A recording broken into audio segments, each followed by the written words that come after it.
Dear students, today we are going to discuss the concept of organization behavior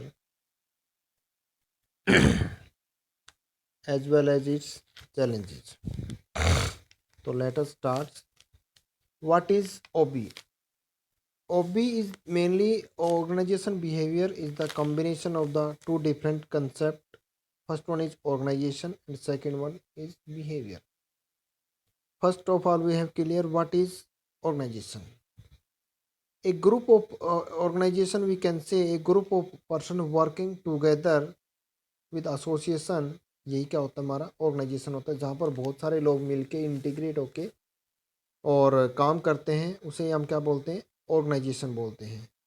और behaviour means air their way of discipline, the way of communication in an effectively और efficiently manner in an organization, that is behaviour of an individual. So let us start the meaning of OB. In generally, we can say behavior of an individual within the organization, that is called as OB.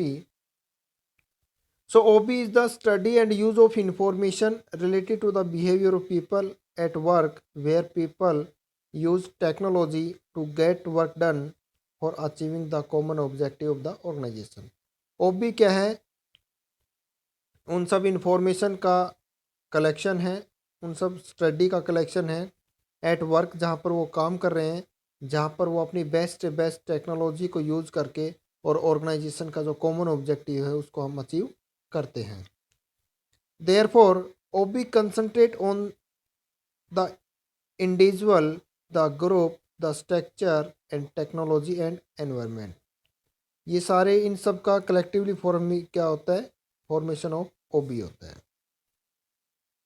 As per the view of Fred Luthern, OB is the directly concerned with the understanding, prediction and control of human behavior in an organization.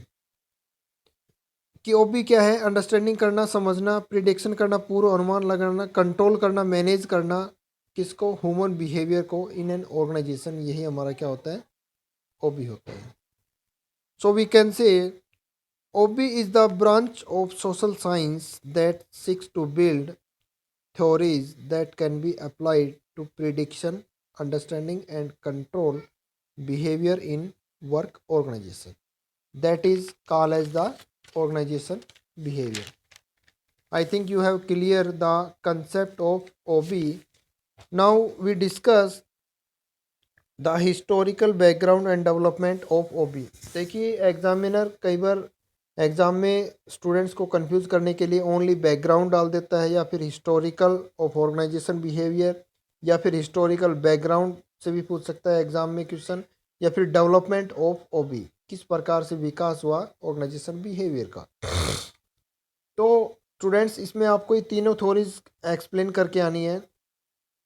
First one है F.W. Taylor, scientific management theory दी थी. इसमें 5 principles आपने याद किए थे, आपको पता ही है. सेकेंड वन थ्योरी थी हेनरी फ्योल, एडमिनिस्ट्रेटिव मैनेजमेंट.